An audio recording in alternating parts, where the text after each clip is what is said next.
Directive principle to the state policy जो है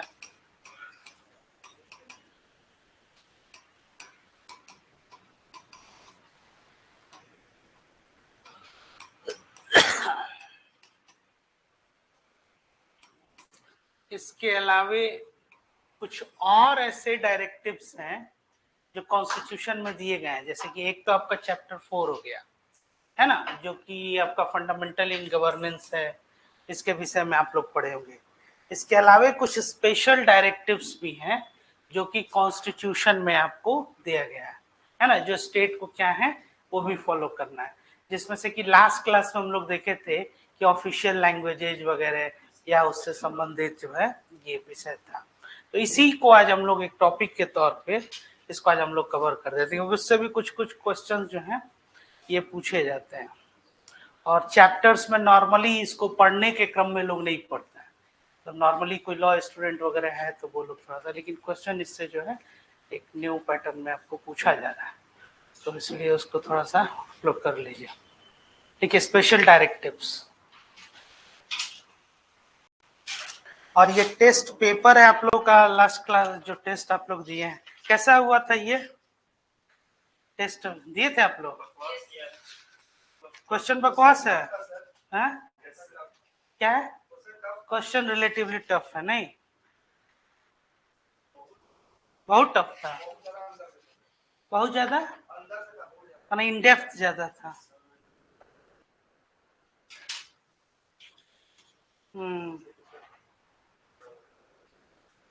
तो अब इसमें क्या करना है कि जो जो क्वेश्चंस नहीं बन रहे हैं या फिर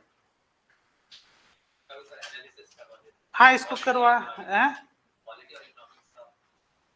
हाँ इसका कल करवा देते हैं। और भी लोग पेपर आप लोग लेके आए हुए हैं सब कुछ? नहीं तो कल चूंकि बता ही देते हैं आप लोग को इन एडवांस, तो थोड़ा प्रिपेयर आप लोग भी हो जाइएगा।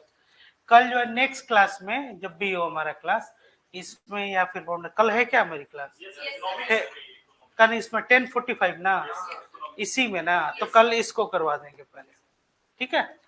पहले कल टेस्ट पेपर, क्योंकि थोड़ा सा हम सोचे कि ये टॉपिक कवर करना जो है ये भी जरूरी है।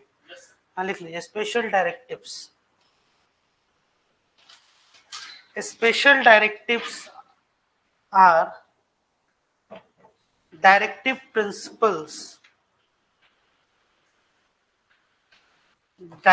principles which are out of the chapters of chapter 4, out of the chapter 4. Special directives are the directives or instructions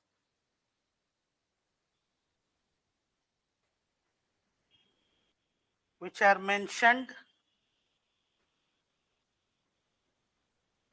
in the Constitution,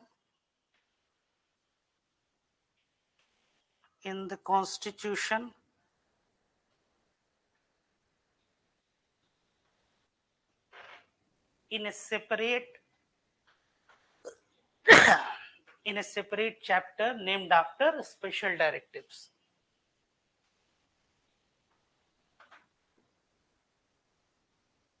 इसके अंतर्गत क्या क्या आता है पहले समझिए। पहले आपका आ जाएगा आर्टिकल 350, है ना, आर्टिकल 350। जैसे कि लास्ट क्लास हम लोग देखे थे कि ऑफिशियल लैंग्वेजेस के बारे में हम लोग पढ़े थे, कौन सा आर्टिकल था उसका? 343। तो अब इसमें ये क्या है कि ये स्पेशल डायरेक्टिव्स दिए गए हैं किसको? स्टेट को, है ना। और ये एक सेपरेट चैप्टर होता है, आपको मालूम है, चैप्टर 4 फंडामेंटल राइट के ठीक बाद। और इसके बाद क्या होता है? Fundamental duties. तो ये जैसे आर्टिकल 36 से लेके आर्टिकल 51 तक। अब इसमें है कि कुछ सर्टेन स्पेशल डायरेक्टिव, जैसे कि कुछ ऐसे राइट्स भी हैं जो फंडामेंटल राइट्स के बाहर है, जैसे राइट टू प्रॉपर्टी पहले फंडामेंटल राइट था, उसको बाहर कर दिया गया। आई बात समझ में? जैसे राइट टू वर्क, वो फंडामेंटल राइट्स नहीं है, वो किसमें है? वो डायरेक्टिव प्रिंसिपल है, आर्टिकल किसमें बताएगा कोई? क्या बात है, लगे रहो। आर्टिकल 41 लास्ट में ही बताए थे क्लास में, क्वेश्चन भी कराए थे। राइट टू वर्क, क्योंकि राइट टू वर्क अगर आपका फंडामेंटल राइट हो जाए तो सब कोई क्या करेगा, आर्टिकल 32 के अंतर्गत सीधे सुप्रीम कोर्ट चला जाएगा कि हमको नौकरी नहीं दे रही है बीपीएससी, है ना। वो क्या हो जाएगा, तब आपका राइट्स हो जाएगा।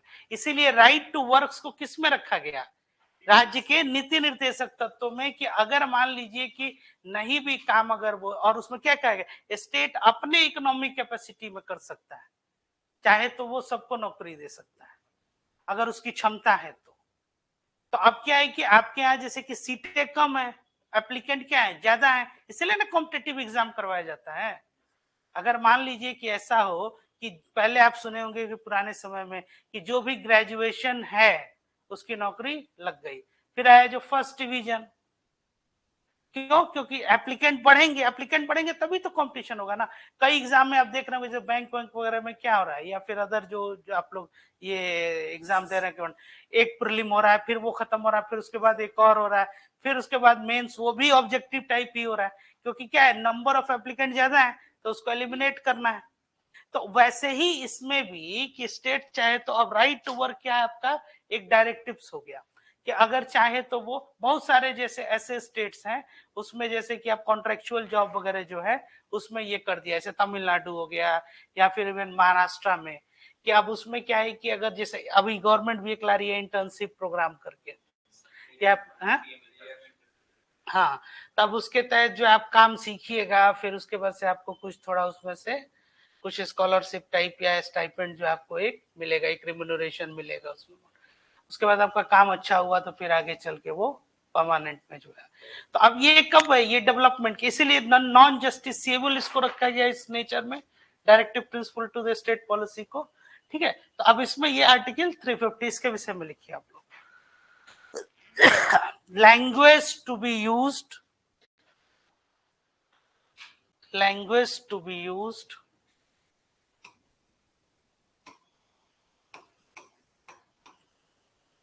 be used in relation with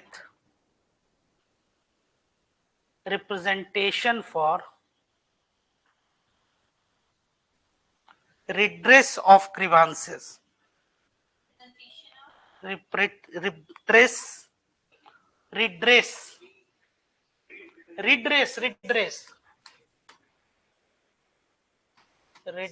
to the grievances।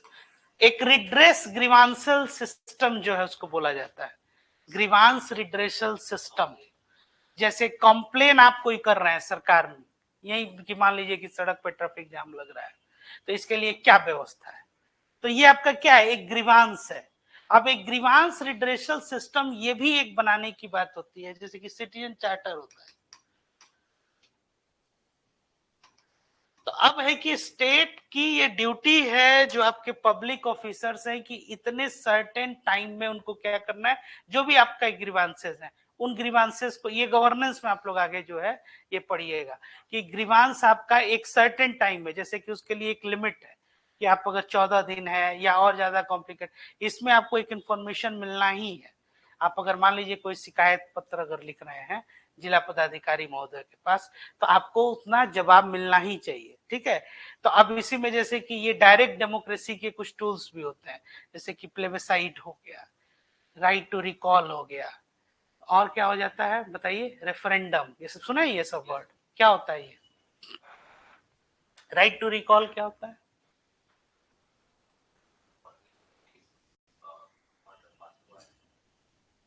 नहीं,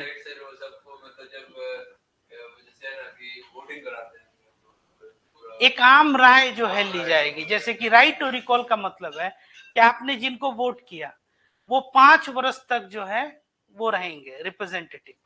इन 5 वर्षों में अगर वो परफॉर्म नहीं कर रहा है, अगर कोई व्यक्ति कोई काम नहीं कर रहा है, तो पहले ही जो है साल से आप उसको देख रहे हैं, तो आपको you have to wait for another 4 years। तो राइट टू रिकॉल, रिकॉल मतलब कि बुला लो, क्रिकेट में आप लोग देखते हैं ना कि फॉल ऑन होता है या कुछ भी, तो उसमें क्या कहता है, कॉल मतलब रिकॉल, वैसे ही तो अब उनको बुला लीजिए और इनको मौका दीजिए। तो ये डायरेक्ट डेमोक्रेसी के टूल्स हो गए। अगर वो, क्योंकि we are the masters and they are the servants, यहाँ पे मालिक कौन है, जनता है, जनता उनको चुन के जो है सो भेज रही है, और अगर वो परफॉर्म नहीं कर पा रहे हैं तो उनको हटाइए, या अगर सही काम नहीं कर पा रहे हैं किसी दूसरे को फिर ले आइए, है ना, ये समझ रहे हैं, तो इसको बोलते हैं राइट टू रिकॉल। लेकिन इंडियन डेमोक्रेसी और भारत जितना बड़ा जो है, स्विट्जरलैंड में ये प्रिवेल करता है, और भी बहुत सारे जो है ये स्टेट्स में, स्वीडन में है। तो अब इसमें कि वो सब छोटे देश हैं, भारत कितना बड़ा देश है। अगर इस तरह से आप राइट टू रिकॉल और हर एमएलए को ये बोलिए कि 1 साल आप काम नहीं किए, अब आप बैठ जाइए, दूसरा जो है वहां पे, जैसे फुटबॉल के भी खेल में आप देखते हैं कि अगर कोई है तो एक दूसरा प्लेयर जो है हो जाता है, समझ में आई बात।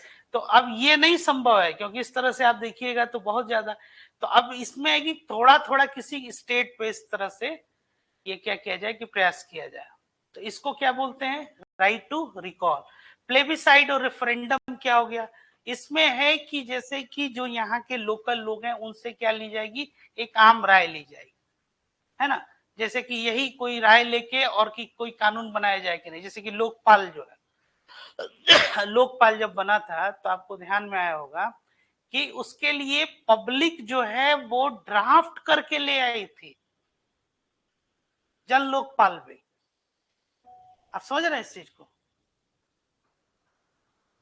तब समझ रहे हैं, ड्राफ्ट करना या कानून बनाना किसका काम है, लेजिस्लेचर का, पार्लियामेंट का। वो काम भी जनता ही करके आई थी, या उसके कुछ और मतलब मान लीजिए कि जो सिविल सोसाइटी जिसको कहते हैं, तो कि आप इसको भेजिए सीधे स्टैंडिंग कमिटी में भेजिए, और वो रिव्यू करेगी और यही कानून आपको पास करना है।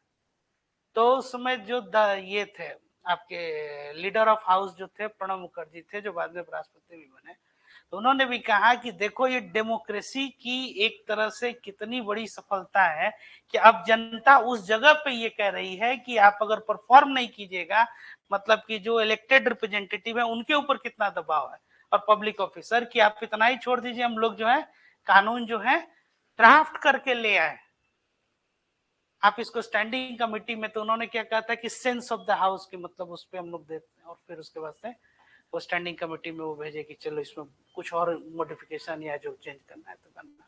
तो आपने जिनको चुन के भेजा है वो क्या कर रहे हैं, वहां पे कानून बना रहे हैं, और कानून बना के फिर उसके बाद से वो क्या होगा, वो कानून एक्ट बनेगा फाइनली, और फिर उसके बाद इंप्लीमेंट होगा और सब लोग उसमें बन जाएंगे। यहाँ पे क्या कहा जा रहा है कि अगर ये 5 इयर्स तक नहीं तो राइट टू रिकॉल हम उसको क्या करेंगे, बिठा लेंगे। और प्लेबिसाइट और रेफरेंडम मतलब कि सबकी क्या हो रही है, एक आम जो है राय ली जा रही है, और इसके बाद से कोई निर्णय लिया जा रहा है। इस चीज को ध्यान में रखिए, ठीक है। तो अब अगर ग्रीवांस है तो किसी भी व्यक्ति का कोई भी कंप्लेंट है तो वो क्या, इसीलिए एक सिटीजन चार्टर भी जो है बनाने की बात कि नागरिकों का भी एक क्या है, जैसे कि ऐसा थोड़ी है कि वन वे, जैसे सॉफ्टवेयर वन वे काम नहीं ना करेगा। अब इसमें यह है कि अगर आपकी फंडामेंटल ड्यूटी जो है उसकी भी क्यों नहीं लीगल इन्फोर्सेबिलिटी हो। आपकी अगर ड्यूटी है कि मान लीजिए कि जो आपको कॉन्स्टिट्यूशन भी आपके लिए भी तो ड्यूटी दिया है, लेकिन वो इन्फोर्सेबल है क्या अगर आप अपनी फंडामेंटल ड्यूटी अगर नहीं फॉलो करते हैं तो सिटीजन के लिए भी एक चार्टर क्यों नहीं हो। बात समझ में आई कि अगर आप मान लीजिए कि बाइक आप इधर से ले जाके और या के ट्रैफिक जैम कर दे रहे हैं, तो आप भी जो है सजा के भागी क्यों नहीं हो।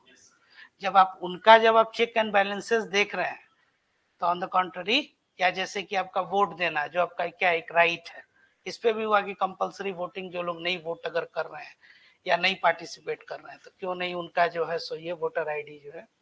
तो आज के इस न्यू जो कह रहे हैं ना कि अब इस इंडिया में सब कुछ संभव है, क्यों, क्योंकि आपके पास 142 करोड़ पॉपुलेशन है।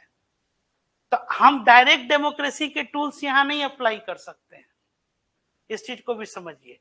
लेकिन दूसरी सच्चाई है कि हम उसको छोटे छोटे जगह पे जैसे कर सकते हैं, जैसे कुछ स्टेट से हम लोग जो है इसको एक क्या कर सकते हैं, शुरुआत हम कर सकते हैं। जैसे आप खुद सोचिए कि मान लीजिए एमएलए काम नहीं कर रहा है तो उसको बिठा दीजिए, फिर इलेक्शन तो करवाना ही पड़ेगा ना, तो इलेक्शन का भी तो कॉस्ट आएगा, तो ये आप अफोर्ड कर पाइएगा नहीं। और अगर उसी पॉलिटिकल पार्टी का दूसरा कोई व्यक्ति जो है, जैसे कि अभी जो चल रहा है ये वन नेशन वन इलेक्शन का, अब इसमें दोनों पक्ष है, प्रॉस कॉन्स दोनों है, केवल एक एस्पेक्ट देख लेना नहीं ना हो जाएगा। इसी तरह जैसे कि ये जो डायरेक्ट डेमोक्रेसी के टूल्स हो गए, तो ये जरूरी नहीं है कि वो अगर स्वीडन में सक्सेसफुल है, स्विट्जरलैंड में है, तो इतना वाइब्रेंट डेमोक्रेसी और डाइवर्स डेमोक्रेसी या यहाँ उसको अप्लाई करने की भी जरूरत, समझ में आ रही है बात। तो ये जो है ये आपको इसी को, तो किसी भी व्यक्ति का कोई भी ग्रीवांस जो है, तो ये किससे रिलेटेड ये रिड्रेस है, पढ़िए तो आर्टिकल 350 क्या बोल रहा है, language to be used in representation to redress of grievance। चलिए लिखिए, grievance, every person shall be entitled to submit a representation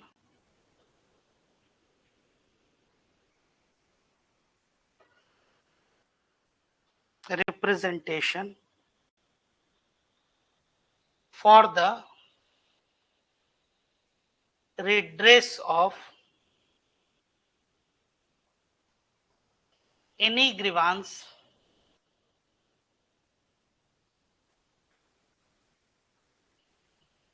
to any officer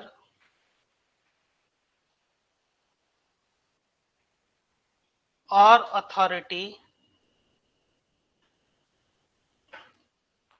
of the union or a state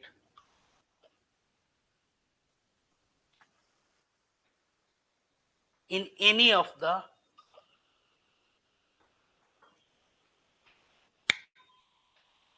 languages used in the state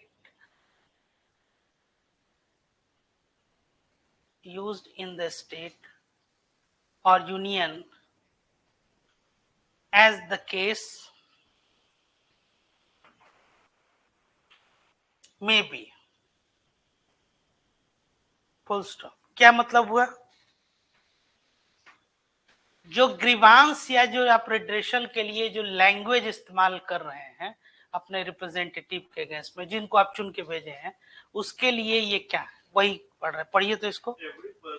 every person का मतलब कौन हो गया, citizen और non citizen, हाँ दोनों हो जाएंगे। Every person entitled to submit representation for the redress of the any grievances to any officer और अथॉरिटी ऑफ द यूनियन और any state in any of the languages used in the state or union as the case may be। वो किसी भी भाषा में वो शिकायत वो कर सकता है, ये जो बताया जा रहा है। ये क्या है, ये एक स्पेशल डायरेक्टिव दिया गया, समझ में आ रही है बात। जैसे कि आप देखिएगा कर्नाटका में ये कंपलसरी है, पब्लिक जितने सेक्टर यूनिट हैं कि उनका जो बोर्ड होगा ना, या फिर वहां पे जो भी काम वो कन्नड़ा में होगा। हिंदी और इंग्लिश तो मान लीजिए जो है, लेकिन कन्नड़ा कंपलसरी, मतलब बोर्ड जो है। हाँ नहीं, कन्नड़ा के केस में जैसे तमिलनाडु में भी है, लेकिन जैसे उन्होंने क्या किया कि जैसे कि जो काम हो रहा है, कोई भी सरकारी उपक्रम अगर है, भारत सरकार का भी अगर कोई है, तो वहां पे लोकल जो है कन्नड़ा जो है वो रखना है। हिंदी आप यूज कर सकते हैं, इंग्लिश यूज कर सकते हैं। जैसे आप बैंकों में भी देखिएगा तो एक राजभाषा अधिकारी वहां पे रहेंगे, लेकिन लोकल।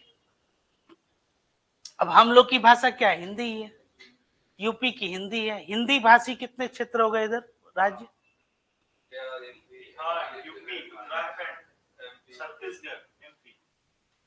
राजस्थान, हरियाणा है कि नहीं, हरियाणा नहीं है, हरियाणा भी है, हाँ शुद्ध हिंदी में ही है। नहीं जम्मू में नहीं है, वो हिंदी भाषी में नहीं है। नहीं बोला तो बोलने को तो आप बेंगलुरु मतलब जिसमें कि काम काज हो, जैसे यहाँ का सेकंड ऑफिशियल लैंग्वेज क्या है, हाँ यूपी का भी उर्दू, उत्तराखंड का संस्कृत, हाँ अभी पढ़े आप लोग, ठीक है ना। तो ये जो है मतलब सेकंड ऑफिशियल लैंग्वेज। ऑफिशियल मतलब कि जो कार्य, आप यहाँ पे देखिएगा कहीं भी बोर्ड अगर देखिएगा कोई जस्टिस हो या कोई पब्लिक, उसमें क्या एक नेम हिंदी, इंग्लिश और उर्दू। अगर इंग्लिश नहीं भी हो तो हिंदी और नीचे उर्दू, ये सेकंड ऑफिशियल है।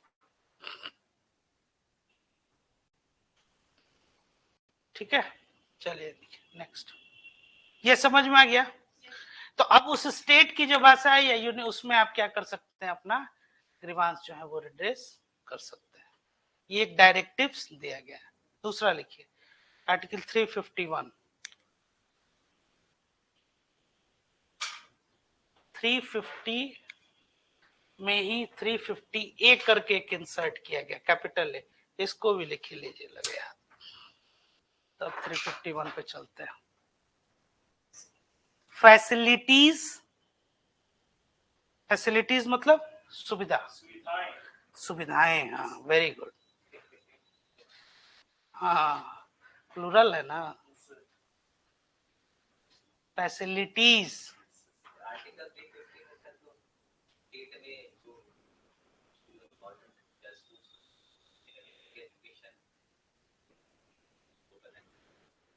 हाँ हाँ हाँ, तो यही 350 है आपका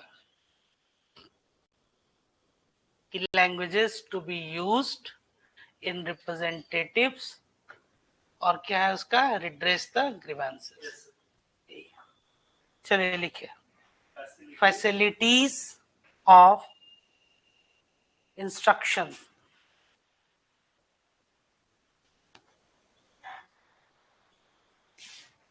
ये जो है यही इंसर्ट किया गया, जो ये जो कह रहे हैं ना एलिमेंट्री स्टेज पे, तो ये क्या है कि facilities of instructions of use of mother tongue in primary या एट प्राइमरी स्टेज।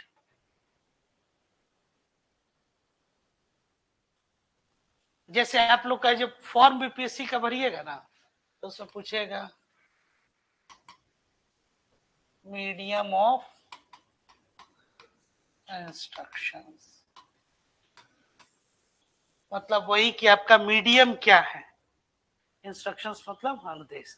तो इंस्ट्रक्शन, अब इसमें क्या है कि फैसिलिटीज फॉर किस चीज के लिए, instructions of use of mother tongue eight primary stage, कि प्राथमिक चरण पे जो है आप किस चीज का यूज करना है, कि मदर टंग का। अब तो इससे भी बढ़ के बात आगे आ रही है कि जो ऑफिशियल लैंग्वेज और इसमें है कि मदर टंग का मतलब हो गया कि अगर मान लीजिए कि किसी लड़के का जन्म मधुबनी में हुआ, दरभंगा में हुआ, तो वो मैथिली में ही अपना जो है सो पढ़ाई लिखाई स्टार्ट करे। अगर मान लीजिए कि कोई भोजपुर क्षेत्र का है तो भोजपुरी में करे, अंगिका में करे, ब्रजिका में करे, क्योंकि ऐसा माना भी गया है दुनिया भर में कि जो लड़के मदर टंग या फिर इससे अगर उनकी पढ़ाई या फिर कोई भी अगर स्टार्ट, तो उनकी अंडरस्टैंडिंग जो है वो ज्यादा बेहतर है। क्योंकि इंग्लिश हम लोग का मदर टंग नहीं है, इंग्लिश हम लोग क्या, इंग्लिश हम लोग सीखते हैं फॉर एकेडमिक पर्पसेस से। इसीलिए जाहिर सी बात है जो हम लोग की अंग्रेजी होगी वो क्या होगी, वो एक ट्रेंड इंग्लिश है, नेचुरल इंग्लिश नहीं है। समझ में आ रही है बात, प्राइमरी स्टेज तक, इसीलिए तो प्राइमरी स्टेज तक। जैसे मान लीजिए कि हमको जर्मनी में अब जाके रिसर्च करना है, तो जर्मन हमको सीखना पड़ेगा, इंग्लिश तो हम लोग सीखे ही ना। हाँ, उसको जैसे कि मतलब ऐसा, ये दो उसके पीछे एक एस्पेक्ट है, एक तो वो जुड़ाव और लगाव वाला बात, हाँ हाँ, दूसरा की जो वर्नाकुलर आपका है उसको भी और ज्यादा, उसको भी और ज्यादा जो है वो प्रमोट किया जाए।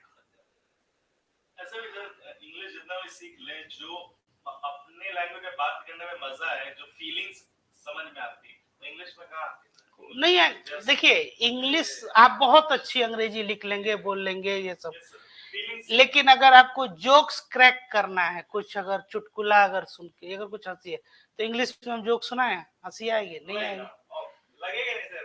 हाँ, सिर्फ इंग्लिश में बात करना just like formal way talk हो रहा है, अपनी जबान में बात करें तो सच लगता है, समझ में आता है। दूसरे से इंटरेक्शन करता है, इंग्लिश में करता है। तो फॉर्मल अभी बताए ना, वही आंसर किए ही ना कि फॉर्मल लगता है, तो वो उनके अपने थोड़े ही हैं, तो आप फॉर्मल जो है इनके अपने लोग हैं, उनसे अपनी भाषा में ये बात करते हैं, अनौपचारिक बातचीत करते हैं। हाँ, यहाँ जो है औपचारिकता से भरी हुई बातें हैं। नहीं, चलिए देखिए, it shall be the endeavour. Light कटी हुई है क्या? 8। हाँ, वही तो बता रहे हैं, तो वही तो ये बात कर रहे थे ना कि 350 में दिया हुआ, तो 350 में कैपिटल ए यही इंसर्ट किया गया। It shall be endeavour, it shall be the endeavour मतलब प्रयास of every state,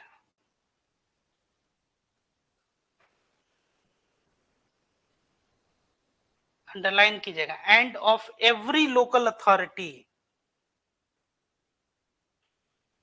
within the state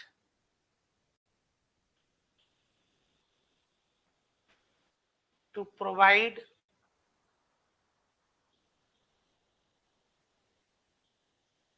adequate facilities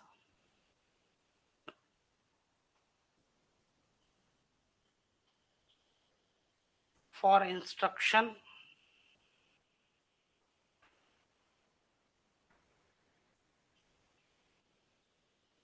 in the mother tongue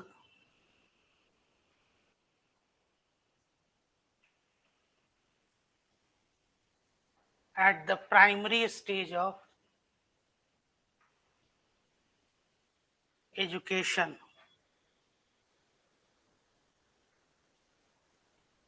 to children belonging to linguistic minority groups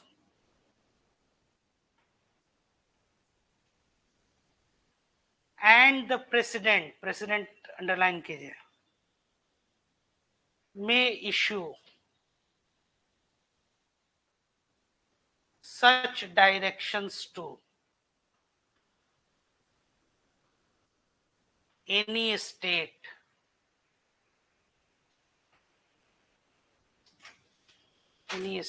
as he considers necessary or proper for securing the provision of such facilities.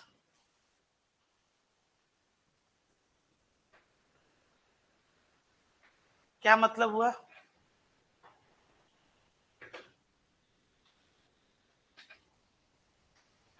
किसके पास ये authority है? पहली बात, the president of, नहीं, president के पास।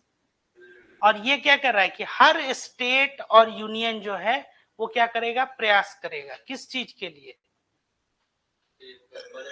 किस चीज के लिए? मदर टंग में प्राइमरी स्टेज तक एजुकेशन करने के लिए। किसके लिए? जो लिंग्विस्टिक माइनॉरिटी है ना, अगर वो चाह रहे हैं कि हमारे अपने मदर टंग में अगर क्या हो, पढ़ाई हो, तो उसमें आप प्राइमरी स्टेज तक प्रयास। ये काफी इंपॉर्टेंट ये आर्टिकल हो जाता है आपको, इसमें भी कभी दे देता है लिस्ट 1 लिस्ट 2, ऐसे नॉर्मली आपको जो मिलान करने वाला होता है, मैच करने वाला। और अभी इसमें जो है हो सकता है कि आर्टिकल 350A का कैपिटल ए का इलस्ट्रेशन जो है वो पूछ सके, क्योंकि न्यू इकोनॉमिक पॉलिसी भी मतलब ये एजुकेशन पॉलिसी भी आपकी आई है 2020 वाला, काफी चर्चा में भी है, तो ये आर्टिकल उस कॉन्टेक्स्ट में काफी इंपॉर्टेंट रहता है। और ये जो चार आपके 3-4 जो, अच्छा ये आवाज है, 3-4 जो आपके ये आर्टिकल्स है स्पेशल डायरेक्टिव्स के, इनसे भी क्वेश्चन जो है ये पूछा जाता है। चलिए आगे लिखिए, इसी में कैपिटल बी आ जाइए।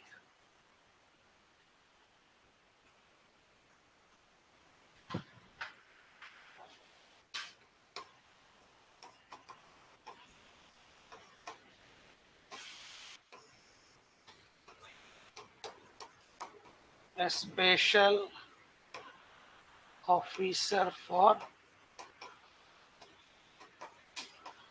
Linguistic minorities. ठीक है, इसके बारे में देखिए, स्पेशल ऑफिसर फॉर क्या हो गया, माइक ऑफ हो गया था। अच्छा ठीक है, लिखिए special officer for linguistic minorities, article 350 capital B.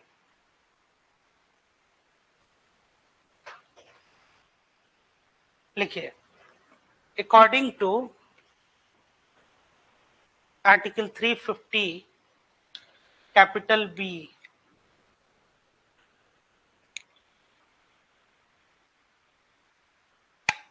there shall be a special officer for, there shall be a special officer for linguistic minorities,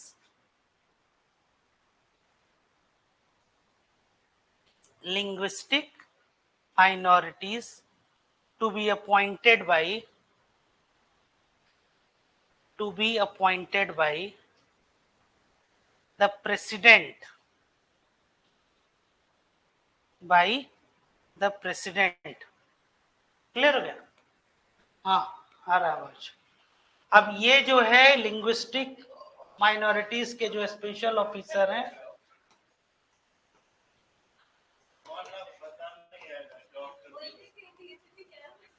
appointed by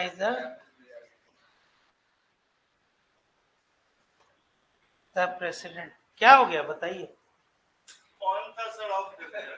नहीं, हाँ आपका क्लास अच्छा नहीं लगा इसीलिए। no sir, हाँ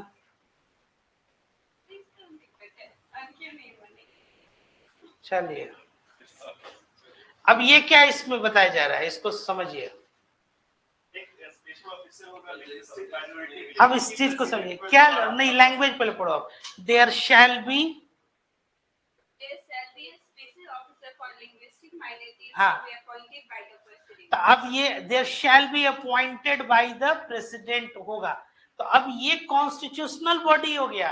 यहाँ पे ध्यान दीजिए, कॉन्स्टिट्यूशन का, इसीलिए एग्जैक्ट लैंग्वेज कॉन्स्टिट्यूशन का मतलब बताते हैं, वो होगा ही होगा। आई बात समझ में? लिंग्विस्टिक जो है ऑफिसर, ये जो स्पेशल ऑफिसर है, इनको आप नहीं हटा सकते आर्टिकल 350 बी के अंदर। क्लियर हो गया? क्या हो गया?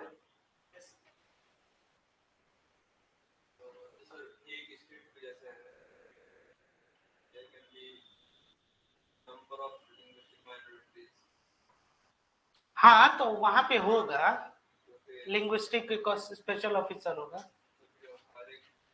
तो गवर्नर कॉन्स्टिट्यूशनल पोस्ट है कि नहीं? तो हर स्टेट में होता है कि नहीं? सीएम कॉन्स्टिट्यूशनल पोस्ट है कि नहीं? हर स्टेट में होता है कि नहीं? एडवोकेट जनरल, मतलब ये हुआ कि इनको स्टेटस क्या दे दिया गया? कॉन्स्टिट्यूशनल, संवैधानिक जो इनका हो गया वो कद हो गया।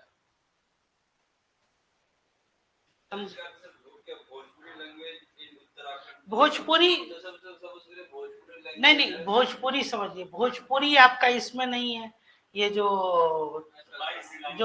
8 शेड्यूल में भी नहीं है।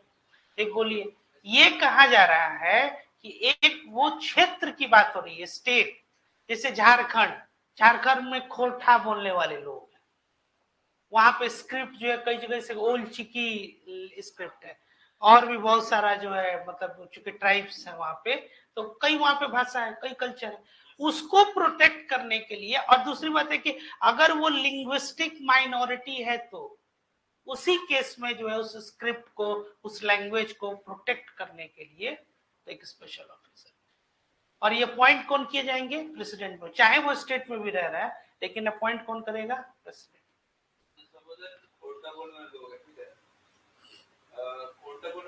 महाराष्ट्र में कुछ अच्छा सेगमेंट में है, तो सर क्या वो महाराष्ट्र में लिंग्विस्टिक का तरह?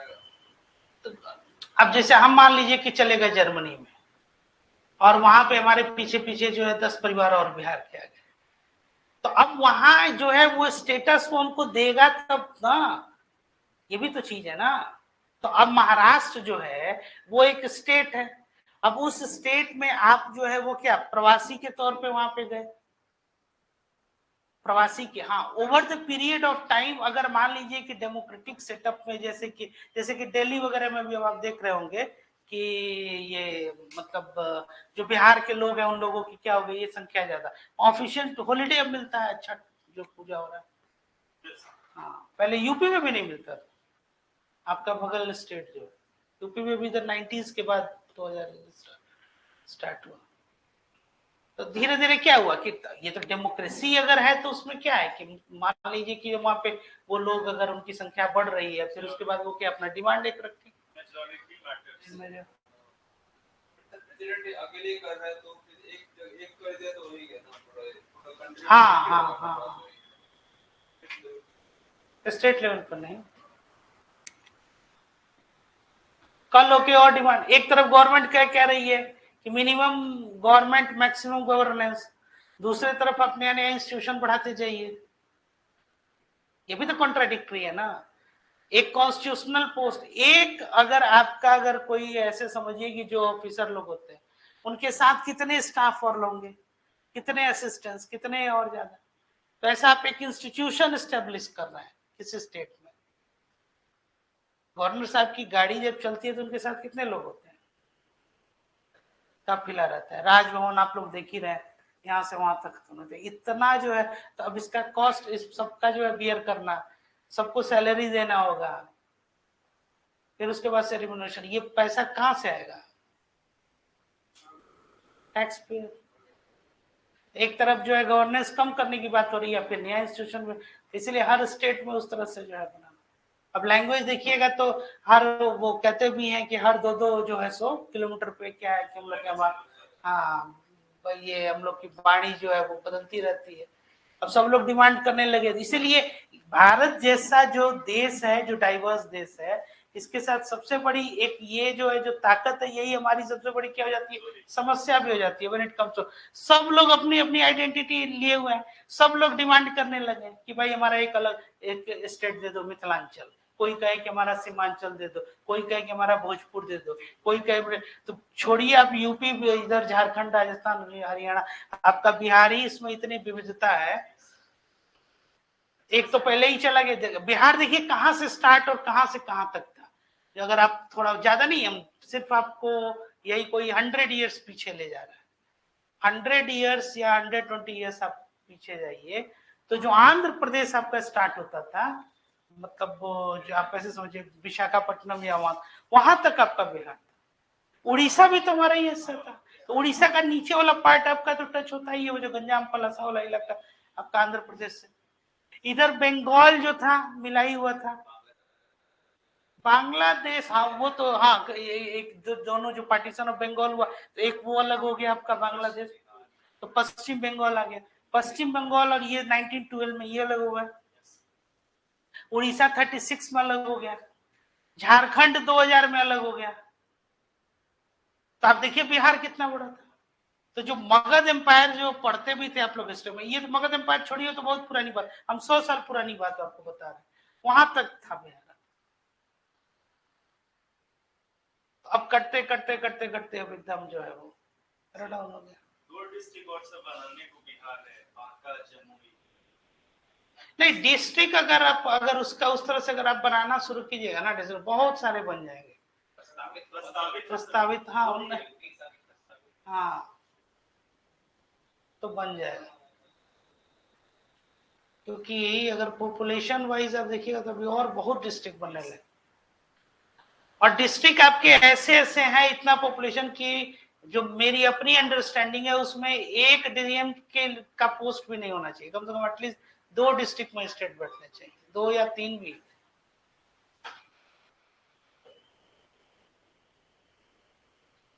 इस तरह से जैसे कि लॉ एंड ऑर्डर को तो मेंटेन कर ही रहा है ना, उसमें कैसे करता है कि एक सुपरिटेंडेंट ऑफ पुलिस ट्रैफिक के हो गए, एसपी ट्रैफिक हो गए, एक नॉर्मल जो है सुपरिटेंडेंट ऑफ पुलिस हो गए, तो आईपीएस का भी देखिए कितना बहुत सारा जो आप अगर आप अपने कैपिटल को ले लीजिए पटना को, स्टेट में रेल का भी अलग नहीं रेल तो एक अलग हो गया, ये रेल तो सेंट्रल वाला अलग हो जाता है, स्टेट का। हाँ स्टेट का तो है ही है। स्टेट इतना बड़ा आपको क्या लग रहा है कि पटना में कम से कम 10 से 12 या 15 जगह या इससे भी ज्यादा 20 भी कह लीजिए, मतलब ऐसे स्पॉट है जहां किसी गिवन टाइम पे आप चले जाइए, मेरा अपना एस्टिमेशन है, मतलब I have not read anywhere और I have just what I have felt and what I have observe, 1.5 से 2 लाख लोग हमेशा वहां मिलेंगे, है कि नहीं है सर? 10 स्पॉट तो जरूरी होगा ऐसा, 10 से ज्यादा भी हो सकता है, कम नहीं होगा। अब आप सोच लीजिए कितना 20 लाख, पता इतना टर्नओवर जिसको कहते हैं, कितना लोग आना, इतनी गाड़ियां आ रही हैं, इतनी बसें आ रही हैं, दूसरा और फिर हाईवे, आपका स्टेशन ले लीजिए, आपका ये जहां हम लोग हैं ये एरिया हो गया, गांधी मैदान आपका हो गया, इधर वो मरीन ड्राइव या फिर और भी बहुत सारे ये सब खानापुर से, तो यहाँ इतना, अब इसको मेंटेन करना थ्योरेटिकली अगर हम वही पुराना चलें कि एक एसपी एक डीएम और एक, तो यही एडमिनिस्ट्रेशन का डिमांड होता है। तो जैसे जो पार्टीशन ऑफ बंगाल भी आपका हुआ, उसके पीछे क्या ये तर्क दिया गया था, एडमिनिस्ट्रेटिव रीजन, भाई इतना बड़ा बंगाल है, इसको संभालना मुश्किल हो रहा है, इसलिए इसको हमने पार्ट रीजन। तो चलिए हाँ, तो वही हम कहना चाह रहे थे कि लैंग्वेज के ग्राउंड पे, तो लैंग्वेज के ग्राउंड पे आपका कौन सा स्टेट बटा है बताइए? हाँ वही आंध्र प्रदेश ही बटा है। नहीं सर, ये जो बांग्लादेश वो हटा है, बांग्लादेश से बांग्लादेश से बना होंगे तो लैंग्वेज बेस पे सर हटा ना सर, एडमिनिस्ट्रेशन के ग्राउंड पे। बांग्लादेश तो सर लैंग्वेज बांग्ला लेके हटा ना सर। नहीं बांग्लादेश 1971 आप कह रहे हैं, नहीं वो नहीं है, हम पुराना 1905 कह रहे हैं, जो पार्टीशन ऑफ बंगाल हुआ था वो है ब्रिटिश। और सबसे ज्यादा एरिया में बोली जाने वाली लैंग्वेज भी है बंगाली, सबसे ज्यादा लोग बोले जाते हैं, बंगाली भी ज्यादा बोलने वाले लोग हैं, तमिल भी बोलने वाले लोग हैं, नहीं तो बंगाली के पास तेलुगु, लेकिन तमिल जैसे कि यहाँ बोला जाता है, श्रीलंका में बोला जाता है, आउटसाइड इंडिया अगर थोड़ा सा आप चले जाए इंडोनेशिया साइड में, वहां भी तमिल स्पीकिंग लोग। ठीक है चलिए नेक्स्ट क्लोज टू इसका लिखिए, it shall be the duty of A special officer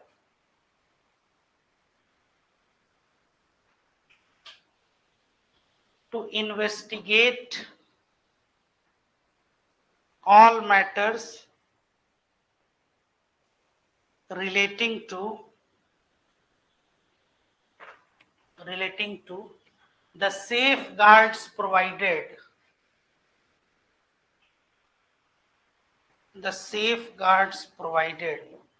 for linguistic minorities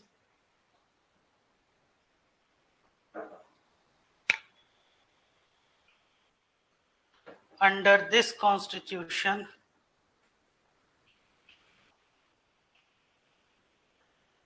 and report to the president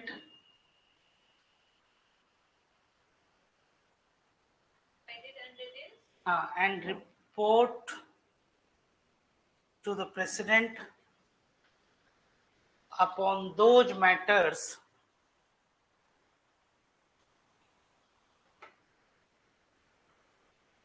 at such intervals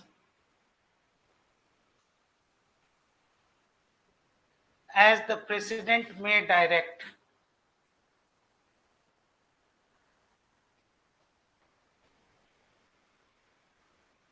And the president shall cause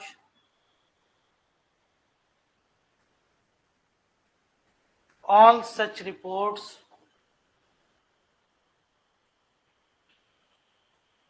to be laid before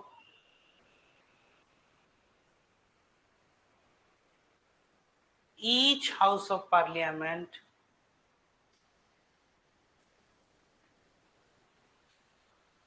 and sent to the governor and sent to the governments of the state sent to the government of the states concerned. क्या मतलब हुआ बताइए?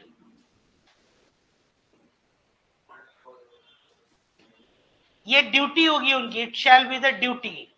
हाँ, किस संदर्भ में duty होगी? State concern में क्या ड्यूटी? आ रहा है समझ में? नहीं आ रहा है? पढ़िए उसको, पढ़िए तो अभी समझ में आएगा। बोलिए तो उसको, आप ही बोलिए उसको एक एक वर्ड।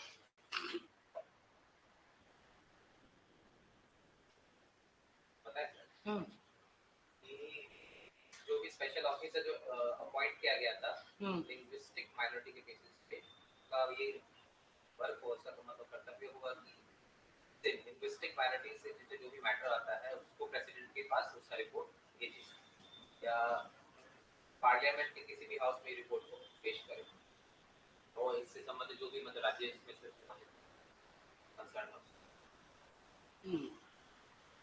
ठीक है, ये हो गया उनका। नेक्स्ट लिखिए आर्टिकल 351।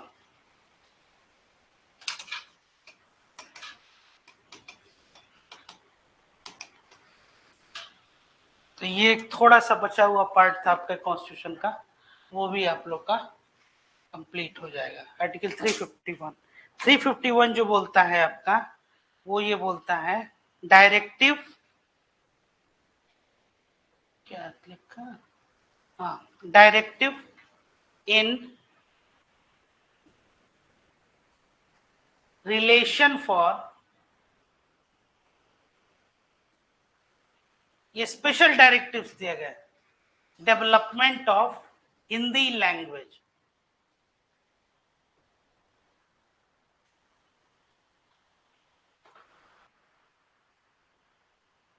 एक एक वर्ड ध्यान से सुनिए, बहुत इंपॉर्टेंट है आपके आंसर राइटिंग के लिए भी। ये आर्टिकल बहुत इंपॉर्टेंट है, आर्टिकल 351, इसका इस्तेमाल कर सकते हैं आप लोग, और एग्जाम में तो खैर है। It shall be the duty of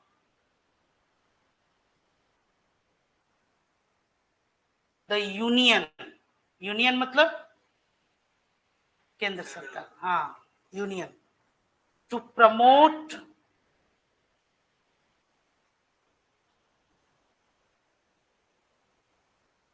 the spread of the Hindi language,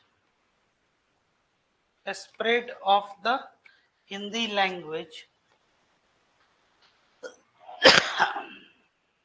to develop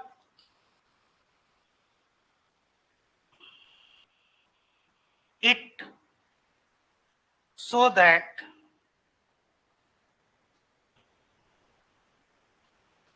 it may serve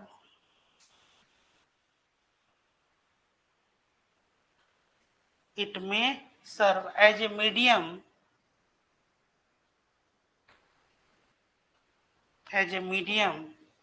of expression for all the elements,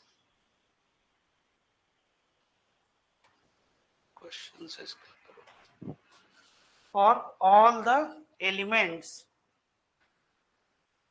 of the composite culture of India। Underline कीजिए इसको, composite culture और कहाँ मिला था आप लोग को?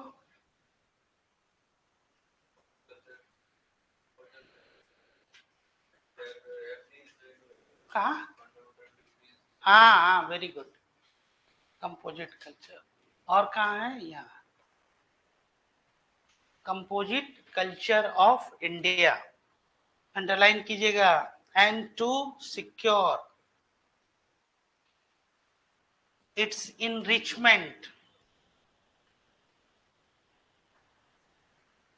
by assimilating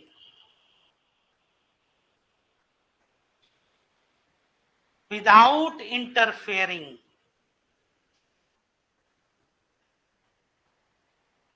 with its genius, the forms style and expressions used in Hindustani. यहीं पे क्वेश्चन पूछ देगा कॉन्स्टिट्यूशन में वर्ड हिंदुस्तानी है कि नहीं. नॉर्मली लोग ये देगा आंसर कि नहीं है. ओके, देखिए कैसे हिंदुस्तानी जो लैंग्वेज है वो क्या है. जैसे हिंदी नहीं है, हिंदी और मिक्सचर किस चीज का. फारसी, उर्दू. उर्दू जो वर्ड जो आपका लैंग्वेज है ना, ये आपको यहीं से बना, इंडिया से ही बना. और उर्दू को आप ऐसा नहीं है कि एक सेपरेट करके और हिंदी आप चला लेंगे. बहुत सारे वर्ड्स नहीं, आए दिन जो भी हम लोग बातचीत करते हैं वो मिक्सचर हो गया, मतलब उर्दू. अब जैसे जो रियल जो वर्ड जैसे ये होता है वो अरेबिक होता है, तो उससे बहुत सारे जो है लैंग्वेजेस निकले. जैसे कि यहाँ पे आप देखिए तो संस्कृत से बहुत सारे लैंग्वेजेस जो निकले. और हिंदी जो है हमारा, हिंदी और संस्कृत में जब आप देखिएगा तो प्रवाह जो है वो हिंदी में था. क्योंकि हिंदी में क्या होगा, आप लोग को पढ़े भी होंगे कि 4 तरह के शब्द होते हैं. कौन कौन से? हाँ भाई, देशज और विदेशज. तो जो बाहर के आपके थे, हाँ ये कौन है, रवि कुमार, गुड मॉर्निंग. हाँ गुड मॉर्निंग, ठीक है. तो अब जो है देशज और विदेशज सब तो है, हाँ नहीं वो दूसरा हो गया. ये जो है व्युत्पत्ति के हिसाब से है, और वो जो है आपका जो संरचना के हिसाब से, यौगिक शब्द, योग रूढ़ शब्द, समझ में आ रहा है.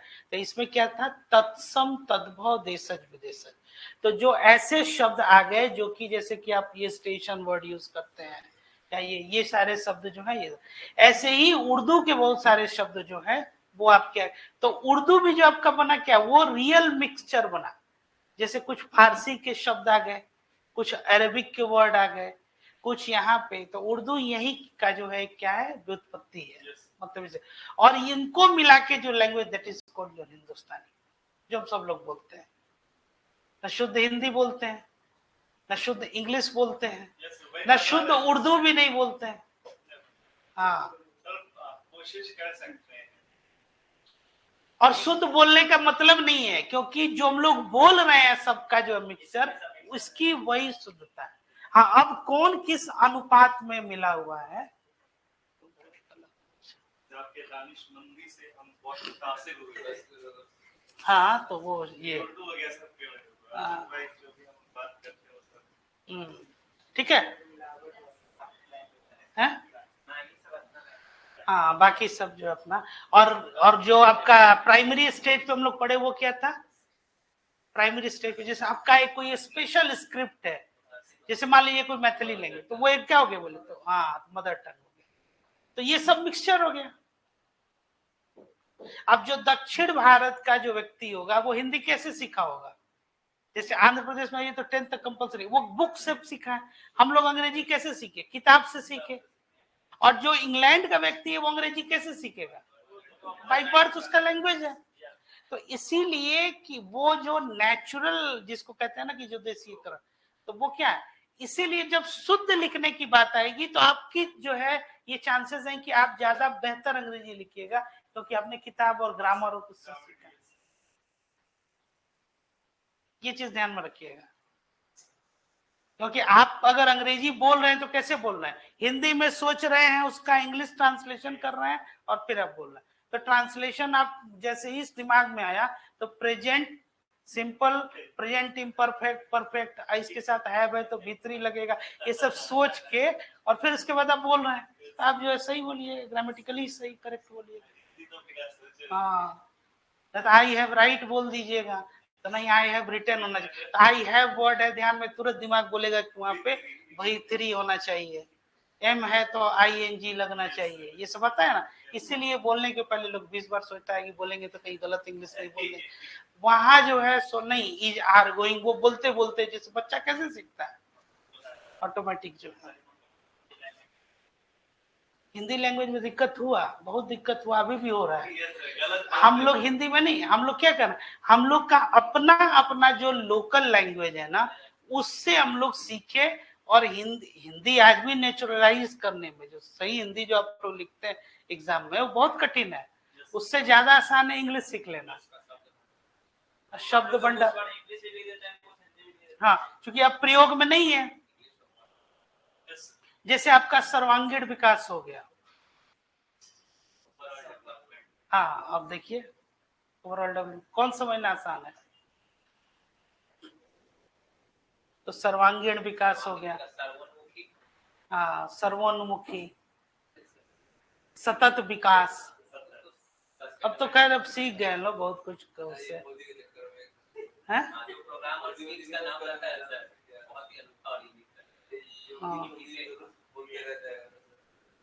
हाँ, तब इस तरह से ये, क्योंकि प्रयोग में नहीं है, तो जब तक आप उसको अप्लाई नहीं कीजिएगा तो नहीं होगा एप्लीकेशन बेस्ड।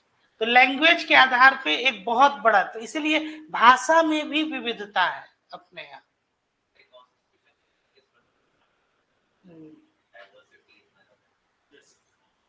डाइवर्सिटी इतनी ज्यादा, और यही डेमोक्रेसी, और यही ब्यूटी है, रियल ब्यूटी। हाँ, यही सेंस, इतने मान्यताओं को मानने वाले लोग, इतना रिलीजियस बिलीफ अलग, और सबको हर तरह का फ्रीडम, इसीलिए बेस्ट हो जाए। लेकिन उस सबको अप्लाई कौन करना है, लोगों को। तो आप जैसे बनाइएगा समाज वैसा बनेगा, और उसको अपने अपने हिसाब से गवर्नमेंट जो है वो भी डिस्टॉर्ट करती है जिस तरह से चलेगा। चलिए नेक्स्ट आइए, Hindustani and in the other language, in other languages कर दीजिए प्लूरल में, of India, specified in the 8th schedule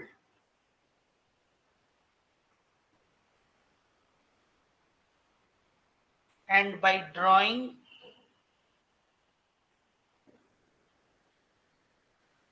wherever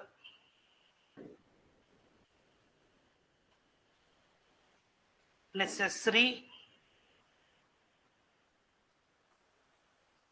or desirable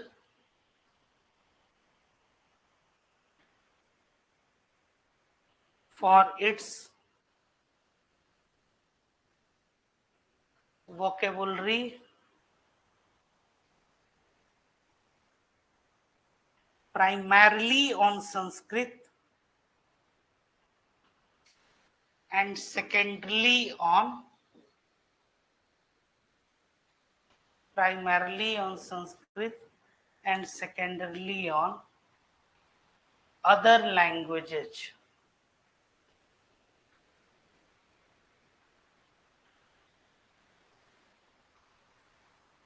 ठीक है, क्या मतलब हुआ?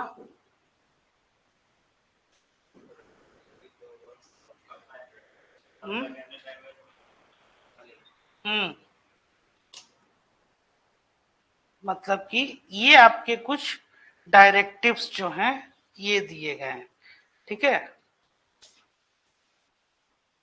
इसके साथ साथ एक और लिखिए, क्लासिकल लैंग्वेजेस, ये भी पूछता है।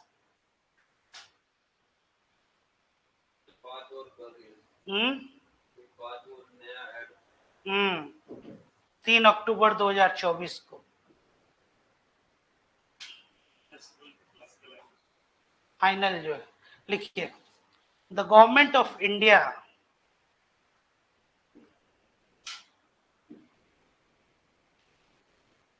started the classical languages of India और द शास्त्रीय भाषा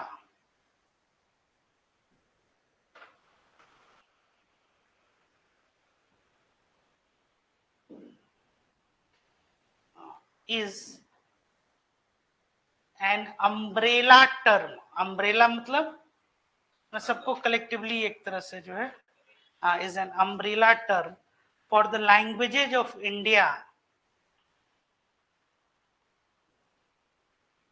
having high antiquity.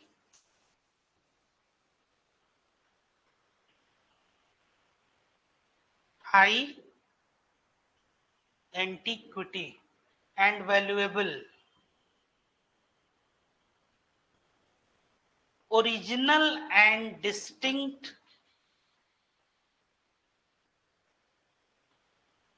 literary heritage.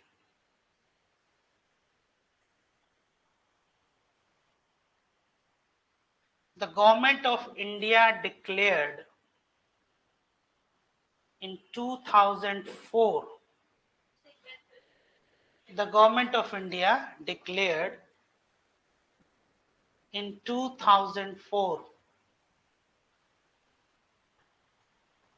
that languages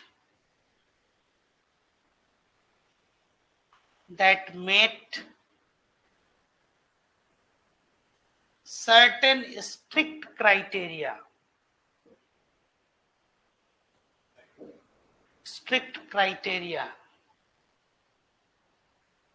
could be accorded the status of a classical language of India.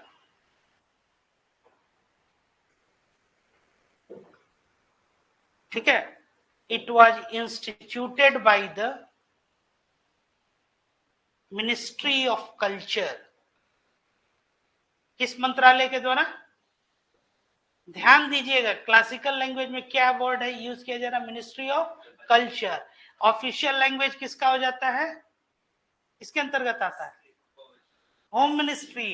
तो ऑप्शन में हमेशा होम मिनिस्ट्री और मिनिस्ट्री ऑफ कल्चर रहेगा, ये ध्यान रहेगा. अक्सर ये इसलिए क्वेश्चन इंपॉर्टेंट होता है हमेशा सिविल सर्विसेज में. आप अगर इंटरव्यू में भी जाइएगा और जिन लोगों का ऑप्शनल अगर मिल गया हिंदी लिटरेचर, ये इस पे जो है एकदम पक्का रुला देते हैं लोग, और ध्यान में वो लोग तैयार न कर करें, क्योंकि इस पे उनकी पकड़ अच्छी होती है, जो काम वही कर रहा है ब्यूरो. इसलिए एकदम ध्यान में रखिएगा ये कि मिनिस्ट्री ऑफ कल्चर और मिनिस्ट्री ऑफ, जैसे सेंसस किसके अंतर्गत आता है? Ministry of culture, along with the linguistic experts committee.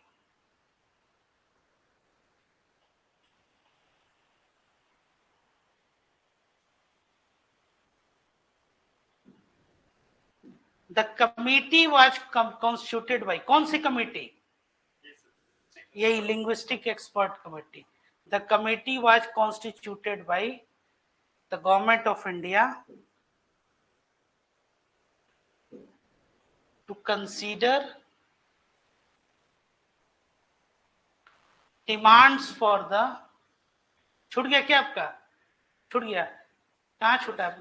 हाँ, constituted by the government of India to consider demands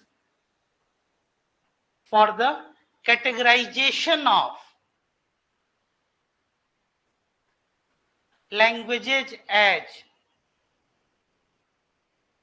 classical languages.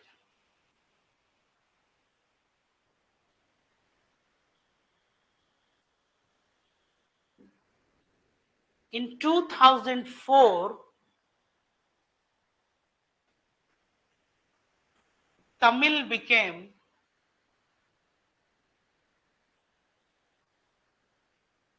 the first language. Tamil became the first language to be recognized as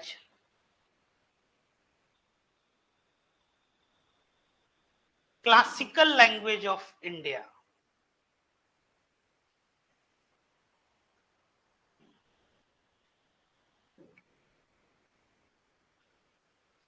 As of now, in 2024, there are 11 classical languages have been recognized. ठीक है, 2024। और आपका हो जाएगा तमिल जो है first. नहीं हो तो लिख लीजिए 11 के बारे में। 11 लैंग्वेज लिखने में कितना टाइम लगेगा? लिखिए पहला तमिल। अब इसमें जो है कि 3 तरह का जो है क्लासिफिकेशन किया गया, ए बी सी करके लैंग्वेज। ए में क्या आ गया? जिसकी हाई एंटिक्विटी हो गई, लिख लीजिए उसको भी। High antiquity of its early text, recorded history over 1000 years. 1000 साल से पहले का अगर इतिहास रहा उस भाषा का, एक ग्रुप उसको कहा गया। ये 2004 में जब बना तब क्राइटेरिया जो था ये। दूसरा, a body of ancient literature और text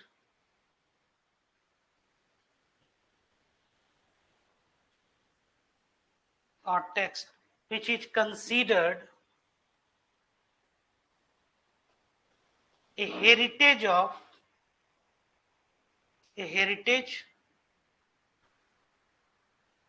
by generations of speakers, कई पीढ़ी से उसको लोग बोलते आ रहे हैं। तीसरा, knowledge text,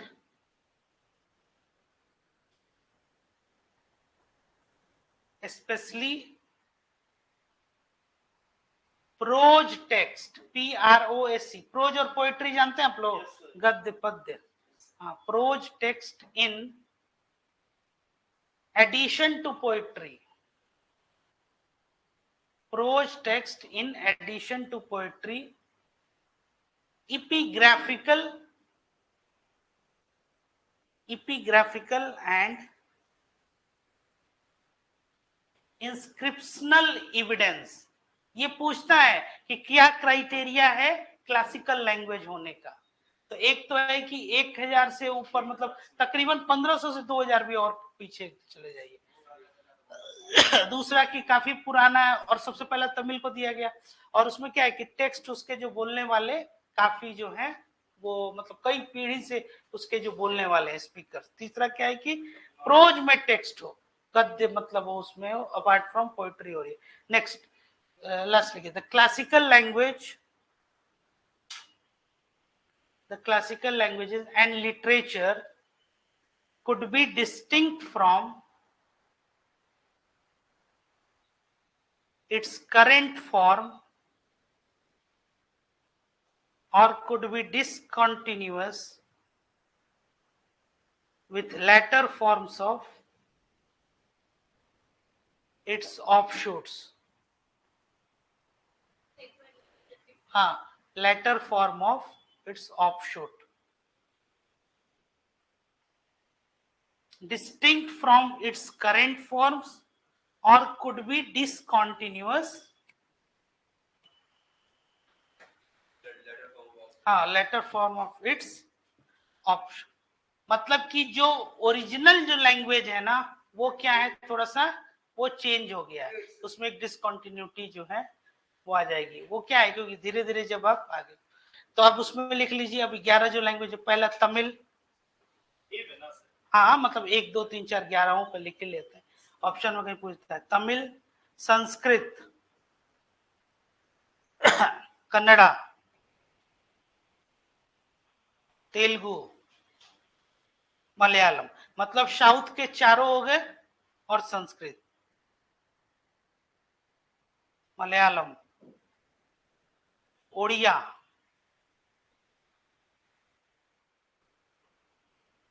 Assamese, Bengali, Marathi, पाली, प्राकृत। अब इसमें एक और डिमांड किया जा रहा है, अपने यहाँ की एक लैंग्वेज है, किसकी? मैथिली। हाँ मैथिली, इसको ऐड किया जाए। और भी बहुत सा डिमांड है, लेकिन इसमें तो ये हो गए आपके क्लासिकल लैंग्वेज। ठीक है, चलिए नेक्स्ट एक और लिखिए तो इसमें एक आर्टिकल, ये सुप्रीम कोर्ट और हाई कोर्ट में जो यूज किया जाता है उसके बारे में लिखिए। आर्टिकल 340 है, हाँ 348, ये बहुत इंपॉर्टेंट है, ये भी पूछा जा सकता है एग्जाम में, पूछा ही जाता है 348। हालांकि एक बार हम बताएं, अब फिर भी लिखिए languages, article 348, languages to be used in the Supreme Court and in the High Court and for act and bills.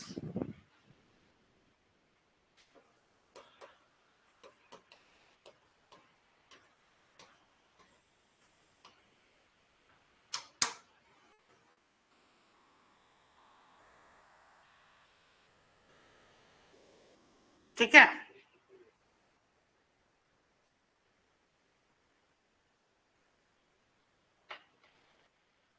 Parliament by law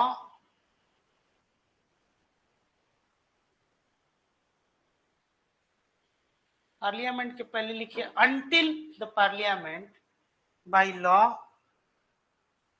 otherwise provides, मतलब कि जब तक कानून ये नहीं बनाता है तब तक क्या होगा, ये जो हम बोल रहे हैं वो होगा। ठीक है, एक एक करके 1 2 3, मतलब कानून बना के चाहे तो संसद परिवर्तन कर सकता है। समझ में आ रही है बात? तो until the parliament by law otherwise provides, क्या provides, तो पहला लिखिएगा, पहला all proceedings in the Supreme Court and the High Court, all proceedings in the Supreme Court and in every High Court या High Court, हाँ। दूसरा लिखिए B, the authoritative text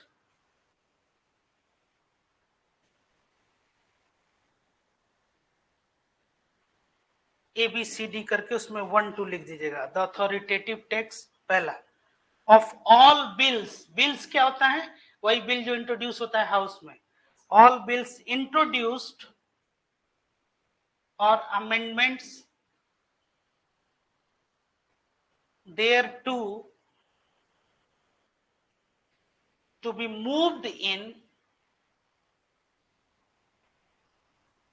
either house of parliament or in the house, either house मतलब लोकसभा या राज्यसभा दोनों, or in the house or either house of legislature of a state।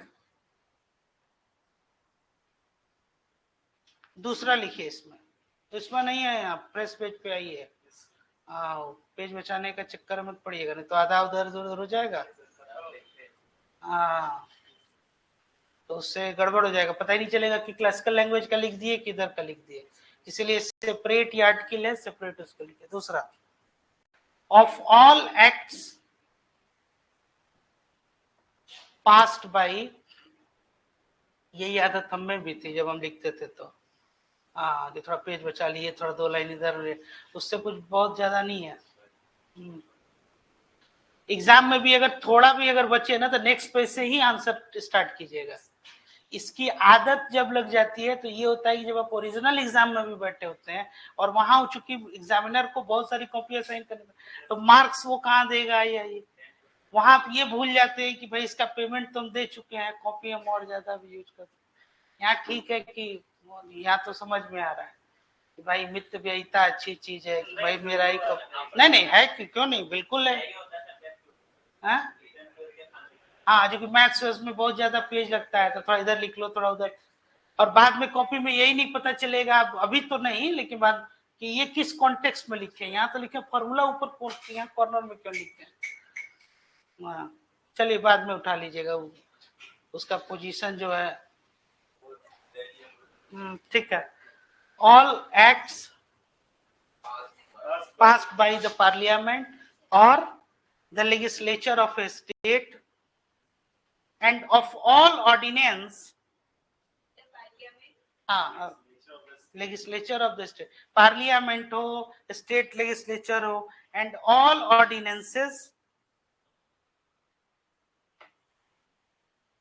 promulgated by the president। ordinance के साथ promulgate word use किया जाता है, promulgated by the president और कौन ordinances, हाँ, और by the governor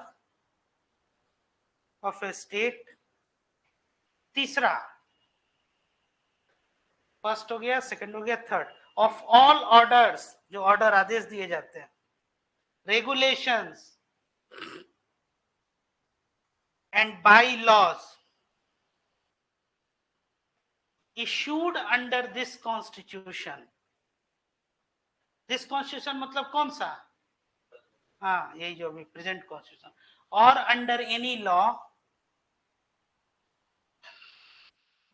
made by parliament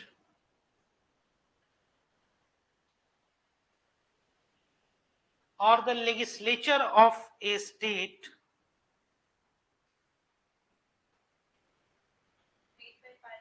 हाँ, or the legislature of a state shall be in the English language। the word क्या यूज किया गया है, shall be in the English language। shall be in the English language।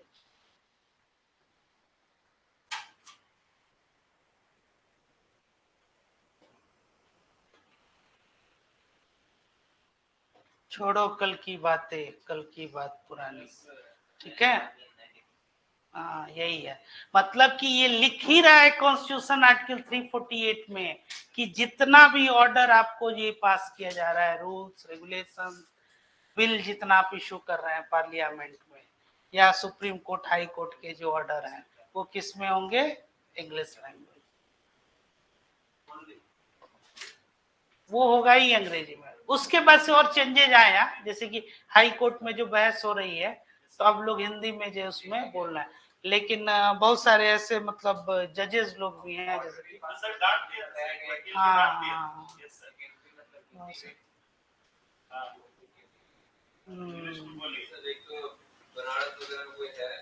अब इसमें आपको हम बताते हैं, हम बता आ रहे हैं उसमें। अब हाउस में क्या है इसका समझिए, अगर कोई मेंबर ऑफ पार्लियामेंट बोल रहा है तो या तो वो इंग्लिश में बोले या तो वो हिंदी में बोले, या अगर इन दोनों में नहीं बोल रहा है तो वो जो शेड्यूल्ड में जो लैंग्वेजेस हैं आपके 8 शेड्यूल में, प्रिजाइडिंग ऑफिसर के परमिशन के द्वारा, अगर लोकसभा में स्पीकर और राज्यसभा में चेयरमैन वो चाहे तो वो उस भाषा में बोल सकता है अपने मदर टंग। हाँ वो आदेश कर सकते हैं, वो प्रिजाइडिंग ऑफिसर तो बोल सकता है, वो बोल सकता है।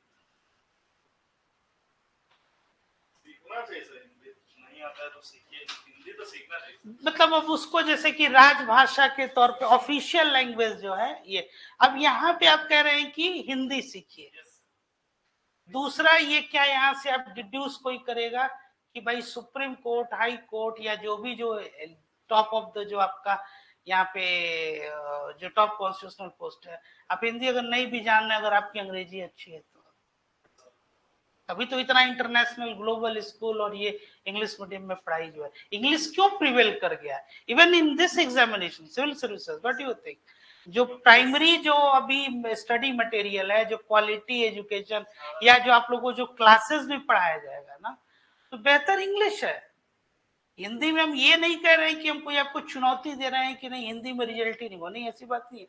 अब वो क्या है कि अब आपको स्टडी मटेरियल, जैसे आपको न्यूज़पेपर देख लीजिए, तो अब जैसे कि द हिंदू न्यूज़पेपर आ रहा है, द इंडियन एक्सप्रेस न्यूज़पेपर आ रहा है, अब उसका आपको क्या ट्रांसलेटेड वर्जन मिलेगा। आप हिंदी के अखबारों को निकाल के देखिए, हाँ मतलब उसमें जो एक्चुअली वो किसको टारगेट करता है, यहाँ के लोकल न्यूज को। तो लोकल न्यूज में यही बताएगा कि भाई दिवाली बोनांजा मिल रहा है विशाल मेगा मार्ट में, सेल्फ जो है डिस्काउंट है। तो that is not for your serious reading. Times of India, Hindustan times कुछ हद तक ठीक है इंग्लिश न्यूज़पेपर। अगर आप लोग को ये अगर इन दोनों में अगर इंडियन एक्सप्रेस और हिंदू में अगर थोड़ी सी परेशानी हो रही है, हालांकि इंडियन एक्सप्रेस में ऐसा नहीं, आप लोग पढ़िए लो, एक हैबिट तो डालिए न्यूज़पेपर डेली जो पढ़ने का 1 घंटा। हिंदुस्तान टाइम्स अच्छा पेपर है, इंग्लिश वाला में कह रहा है, तो पढ़िएगा धीरे धीरे धीरे धीरे ना, तो एक टाइम आएगा कि आपको अंग्रेजी पढ़ के समझने में परेशानी नहीं होगी। हाँ बोलने में होगी, तो बोलने में तो वो देखिए, फिर उसके बाद से over the period of time कि आपको कोई टॉपिक दिया जाएगा उस पे बोलने में परेशानी नहीं होगी, आम जो बातचीत करते हैं उसमें परेशानी होगी। फिर over the period of time जब आप बात कीजिएगा तो वो भी प्रैक्टिस जो है आप मतलब जो भी हो, हाँ ठीक है ना। तो ये जो है ये भाषा जो है इस तरह से। चलिए एक और लिखे लीजिए, लगेगा छोड़ दें ना, हो ही गया और ज्यादा तो उसमें है नहीं। अब इसके अलावा कुछ रीजनल लैंग्वेजेज हो नहीं, तो इसमें हमारा यही था कि जो ओरिजिनल जो टेक्स्ट था ना कॉन्स्टिट्यूशन का, उसको थोड़ा सा सोचे कि ये लैंग्वेजेज वाला भी, क्लासिकल लैंग्वेज ये पूछता है एग्जाम में कई बार आप लोग को। कल आप लोग का ये लास्ट जो क्वेश्चन है उसको डिस्कस करवा देते हैं।